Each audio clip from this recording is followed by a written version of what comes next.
The following program is a paid commercial program. Views expressed belong to its participants and are not necessarily those of the management and staff of News Channel 11.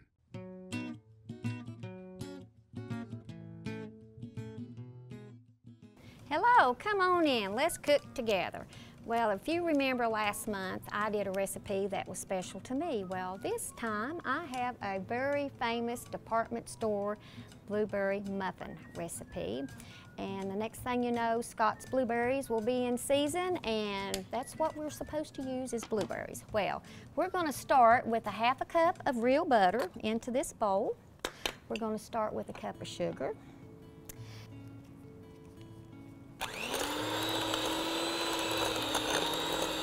Now that just needs to be light and fluffy, and then once that is light and fluffy, we're going to add 2 whole eggs. I'm going to start my mixer.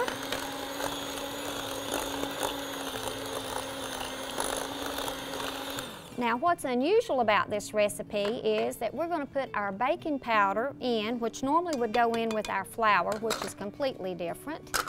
But folks from up in New England and Boston are very much aware of this. This was a store that was built years ago and was sold to a big company, and they had this on their 7th floor. All right, we're going to put a teaspoon of salt.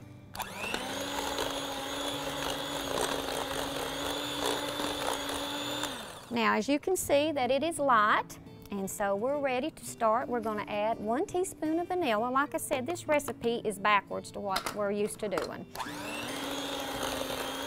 Now, I've got 2 cups of flour, and I'm going to put part of my flour in there.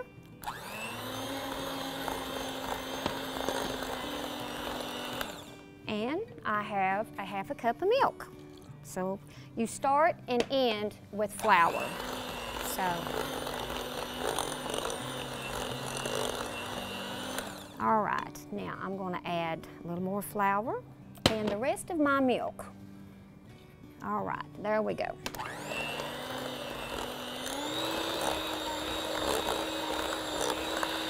And I'm going to add the rest of this flour, and we've got that out of the way.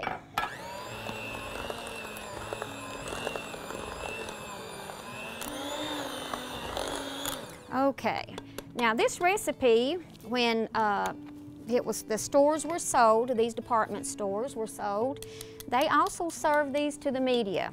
So everyone knew about these muffins, and if you went there now, they would know what that was, this recipe, and it was a famous recipe. All right, it calls for 2½ cups of blueberries, fresh blueberries. So I have already pureed a half a cup, which will go into our batter.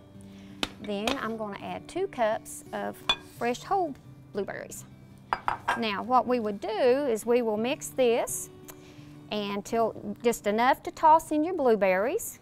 But to save a little time, I have some in the oven that I'm going to get out. But let me show you. It's 3/4 cup of your muffin tin. You would take and scoop. Now I have a jumbo muffin tin, but you could use a small if you'd like. Okay, let's set this to the side and let's see how those come out of the oven. Hang on, because I'm sure that I've smelled up this whole kitchen. And they look gorgeous, as you can see, and I'm so proud of these muffins. And I'm so happy that I found that recipe. But folks, just remember me too on Facebook and come see me at the deli, and I hope you appreciate my food for thought each time that we are on, and I appreciate you all. I'm going to cut one of these muffins, and let's just see what it looks like on the inside. Well, I'll break it. How's that? I don't have a knife here. Look at this beautiful muffin and all the wonderful blueberries. And as I told you in the beginning, this recipe is a lost recipe from a famous department store that was owned by Jordan Marshs in Boston. Well, in 1996, they were sold to Macy's. And somewhere along the way, they sort of got pushed to the side. Well, lo and behold, I found the real deal blueberry muffin recipe. And like I said, when Scott's berries come in, we'll be getting those and making those fresh blueberry muffins. And come see me, please come see me at the Whistle Stop, and we'll talk about another famous recipe. Bye.